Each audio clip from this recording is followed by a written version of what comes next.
Voilà. Bonjour frères et sœurs, Jean-Marc Bali, serviteur de l'Éternel. Voilà, donc ça fait quelque temps que je n'avais pas fait de vidéo. J'ai dû faire face à certains problèmes de santé. Voilà, donc je suis en train de me rétablir et voilà, j'estime qu'il est temps malgré tout de reprendre les activités d'évangélisation. L'apôtre Paul nous a dit malheur à moi si je n'évangélise pas. Donc il faut absolument que le chrétien, que le disciple de Jésus-Christ évangélise, parle de Jésus d'une façon ou d'une autre. Bon, j'ai choisi de le faire sur le net. Voilà. Donc me revoilà après pratiquement un an d'absence et dû à la maladie. Voilà, nous allons reprendre nos activités et d'activités donc de propagation de la parole de Dieu, de façon à ce que ceux qui sont enfants de Dieu entendent la parole de Dieu, qu'ils soient touchés et qu'ils rejoignent le troupeau que Christ conduit, n'est-ce pas, vers la vie éternelle. Je vais prier, puis ensuite on va rentrer dans le vif du sujet.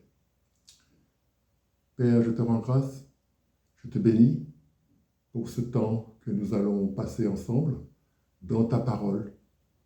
Je te bénis, Seigneur, tu es le seul Dieu, le seul Seigneur. Merci pour ton Fils Jésus-Christ que tu nous as donné et qui est pour nous la source de la grâce. Je te rends grâce, Seigneur, je te bénis, je te remercie pour ta fidélité dans notre vie et merci pour le rétablissement que tu as permis au niveau de ma santé, que je puisse continuer à te servir. Je te rends grâce, Seigneur. Amen. Je prends autorité maintenant sur tout esprit impur, toute entité spirituelle qui ne confesse pas Jésus-Christ et qui veut s'opposer à la propagation de l'Évangile. Je vous commande, esprit impur, de quitter ces lieux sans délai, sans retour, au nom de Jésus-Christ, le Fils unique de Dieu. Voilà. Alors aujourd'hui, on va parler d'un sujet qui est la foi en Jésus-Christ, donc c'est un sujet central. La foi en Jésus-Christ. Nous allons nous appuyer sur un certain nombre de versets bibliques et ensuite voir ce que l'Esprit nous inspire, parce que nous devons être, n'est-ce pas, conduits par l'Esprit. Il est écrit, ceux qui sont fils de Dieu sont conduits par l'Esprit de Dieu. Donc nous avons besoin d'être conduits par l'Esprit, quel que soit ce que nous faisons dans notre vie. En tant que fils de Dieu, nous avons besoin toujours d'être dans la volonté de Dieu et d'être conduits par l'Esprit de Dieu. Voilà. Alors, nous allons prendre un premier verset qui est un verset très connu, Jean 3,16. Je lis, « Car Dieu a tant aimé le monde qu'il a donné son Fils unique, afin que quiconque croit en lui ne périsse pas, mais qu'il ait la vie éternelle. Car Dieu n'a pas envoyé son Fils dans le monde, afin qu'il jugeât le monde, mais afin que le monde fût sauvé par lui. » Je relis, verset très connu, Jean 3,16. « Car Dieu a tant aimé le monde qu'il a donné son Fils unique, afin que quiconque croit en lui ne périsse pas, mais qu'il ait la vie éternelle. Car Dieu n'a pas envoyé son Fils dans le monde, afin qu'il jugeât le monde, mais afin que le monde fût sauvé par lui. » Voilà, donc vous voyez ici dans ce verset, le souci de Dieu, c'est le salut des âmes. Dieu veut nous sauver. Dieu veut sauver les hommes. Dieu veut sauver les pécheurs. Dieu veut sauver les coupables. Dieu veut sauver tous ceux qui n'ont pas respecté sa loi, qui n'ont pas respecté sa parole et qui demandent grâce. Cette grâce est disponible et accessible avec Jésus-Christ. Ceux qui sont en Jésus-Christ ont accès à cette grâce. Voilà. Donc, nous avons besoin aussi que le sang de Jésus-Christ soit offert pour le pardon de nos fautes. Beaucoup de gens pensent, c'est vrai qu'on peut aller à Dieu sans le Christ. Je le dis ici sans aucune gêne. Il n'y a pas d'autre chemin pour aller vers le Père que le Christ. C'est le seul chemin. Si vous lisez par exemple Actes chapitre 4, c'est ça, Actes chapitre 4, verset 12, vous allez lire qu'il n'y a pas d'autre nom par lequel nous puissions être sauvés. Le chemin, le seul chemin vers le salut, c'est le Christ, c'est Jésus-Christ. Voilà, donc c'est ce que le Père a fait. Le Père a permis que son Fils meure, que son Fils soit humilié sur une croix, que son Fils soit brisé, n'est-ce pas? Comme le dit la parole, on lit d'Isaïe, chapitre 53, il dit Dieu a brisé, il a plu à Dieu de briser son Fils, n'est-ce pas? C'est quelque chose de très très fort dans l'amour que Dieu a pour le monde. Briser son Fils et permettre effectivement que le sacrifice obtenu soit agréable et que par l'intermédiaire de ce sacrifice, nous puissions être sauvés. Donc les hommes ont besoin d'un sacrifice pour être sauvés. Ils ont besoin du sacrifice que le Christ a accompli à la croix. Ceux qui pourront être associés à ce sacrifice vont être sauvés, parce que c'est le seul sacrifice accepté pour cela. Et ceux qui ne voudront pas être associés à ce sacrifice, le sacrifice du Fils de Dieu, ne pourront pas être sauvés. C'est le seul moyen, c'est le seul choix que Dieu nous laisse. Voilà. Donc j'invite ceux qui m'écoutent et ceux qui se posent la question du salut, qui se demandent, mais qu'est-ce que je deviendrai lorsque je vais mourir? Qu'est-ce que je deviendrai plus tard? Après la mort, y a-t-il quelque chose, etc. Toutes les questions que les hommes peuvent se poser, des questions existentielles que je pense que la plupart des hommes intelligents se posent, les femmes aussi, sans discrimination aucune. Eh bien évidemment, il y a une solution, il y a un après quand on finit cette vie sur la terre. Il y a quelque chose après, d'accord? Et le Seigneur Dieu a tout prévu. Il n'est pas seulement Dieu dans ce périmètre où nous sommes sur la terre, il est Dieu partout, dans tout, en toutes choses, dans toutes les dimensions de l'existence. Vous voyez? Voilà. Alors, c'est important que vous puissiez saisir l'opportunité qui vous est offerte. Pendant qu'on est sur la terre, en ce moment, la grâce est toujours disponible, et puis un jour, la grâce ne sera plus disponible. Ce sera plus possible de se repentir.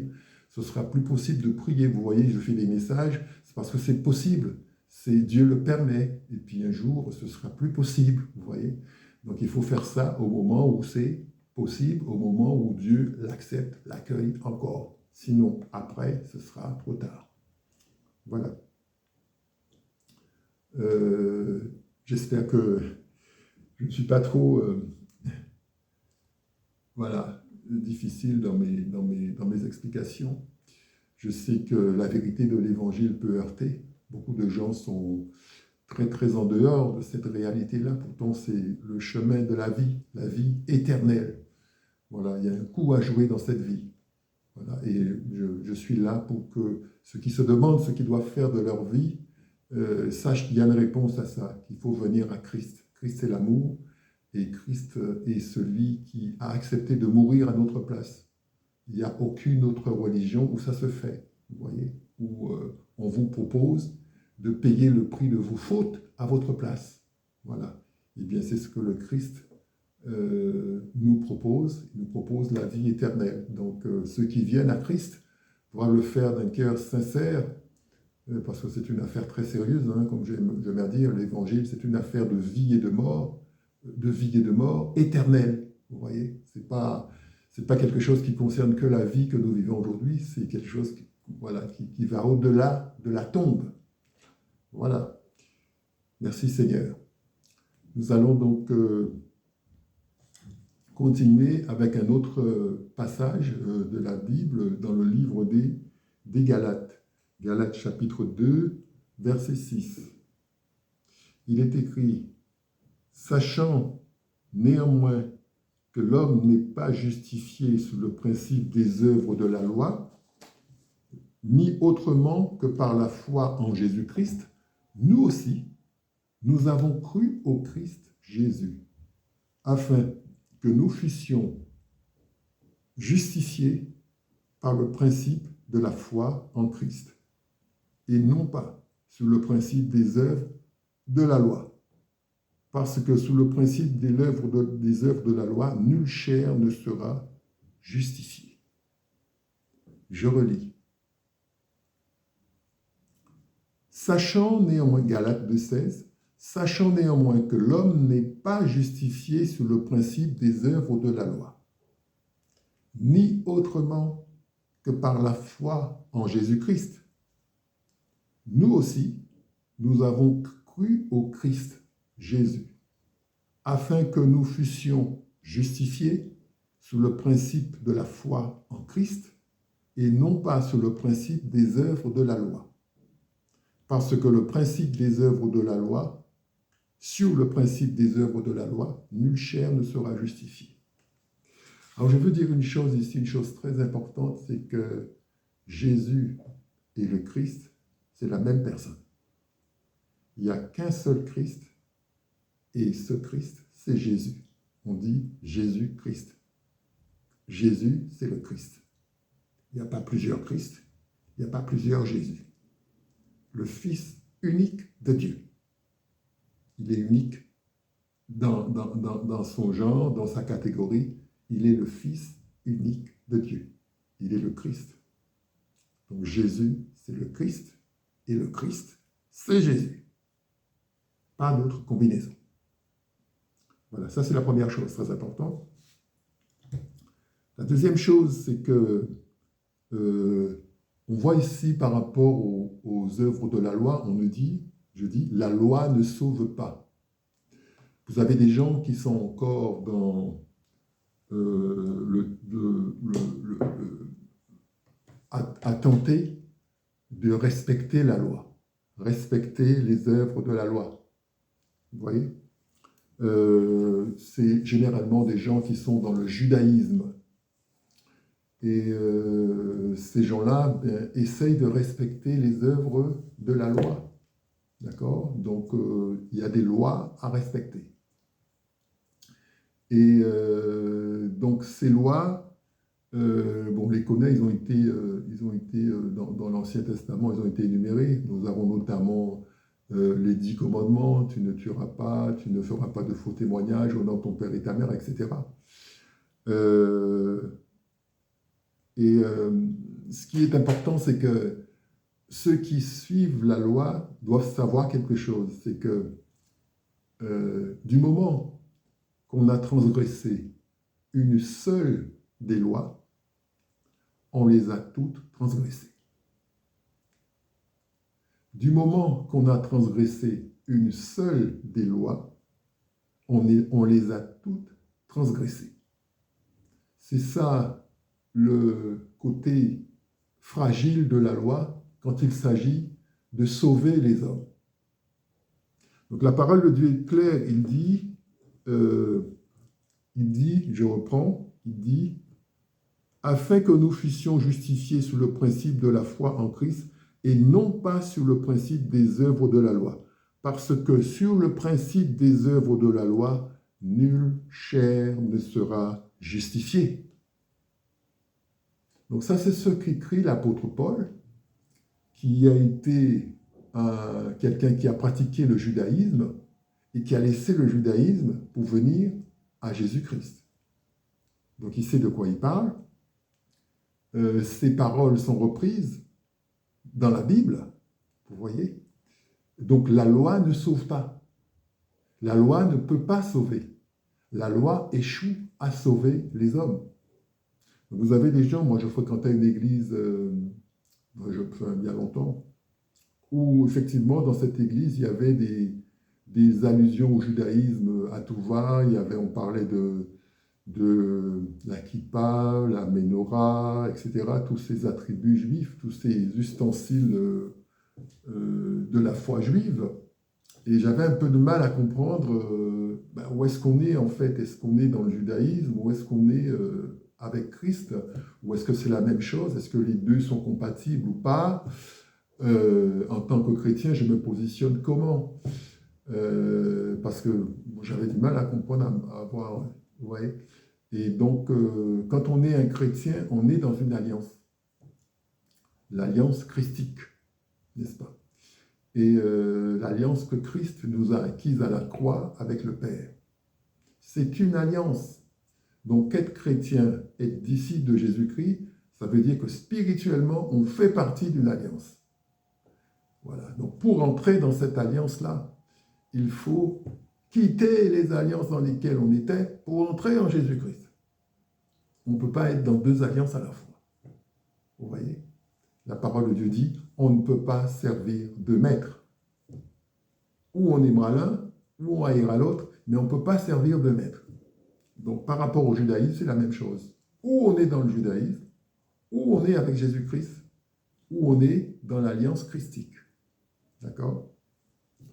Voilà. Donc, la loi ne sauve pas, la loi est impuissante à sauver à cause de la chair qui faillit et qui pêche à chaque fois. D'accord? Et comme je vous le disais au début, quand on a transgressé une seule loi, on les a toutes transgressées. Donc autant dire que c'est impossible. Personne n'a respecté la loi. C'est ça la vérité. Personne n'a respecté la loi avec ces règles-là. Et le seul qui l'a fait, c'est Jésus. Voilà.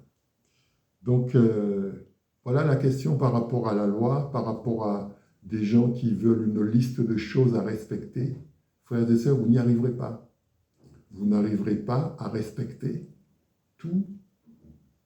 toutes les lois contenues dans le judaïsme pour plaire à Dieu. Vous n'y arriverez pas. Et il faut le savoir parce qu'on est limité par notre chair et on a besoin de quelque chose d'autre pour parvenir au salut. Voilà. Alors, on va continuer avec la réponse à la question qui est la foi sauve. Et c'est là le plus important. Le plus important, c'est la foi en Jésus-Christ, vivre par la foi. Comment vivre par la foi? La foi en Jésus-Christ. Alors, je vais lire un passage dans le livre des Corinthiens. Il est écrit notre capacité vient de Dieu. Donc, 2 Corinthiens, chapitre 3, à partir du verset 5. Notre capacité vient de Dieu, qui nous a rendus propres aussi pour être des ministres de la nouvelle alliance, non de la lettre, mais de l'esprit. Car la lettre tue, mais l'esprit vivifie. Je reprends.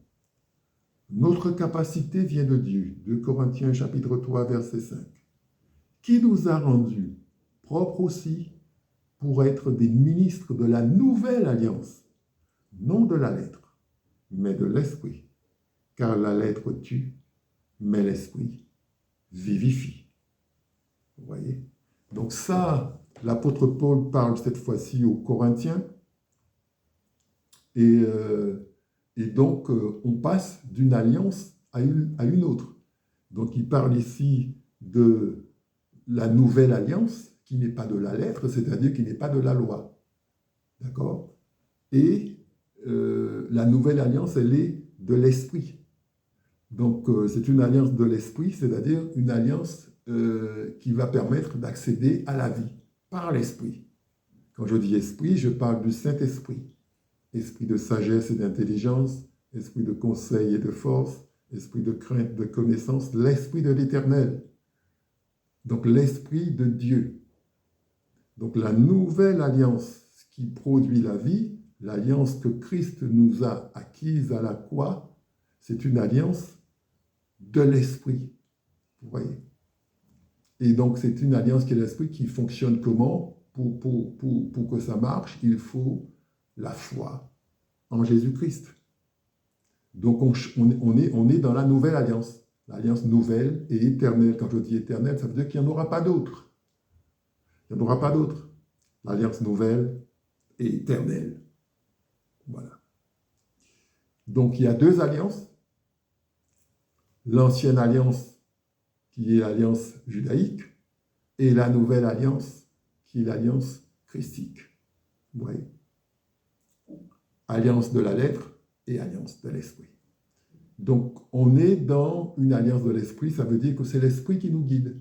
L'esprit de Dieu doit nous guider. Les enfants de Dieu ont l'esprit de Dieu. Ils sont destinés au royaume. Et celui qui va les guider, c'est l'esprit.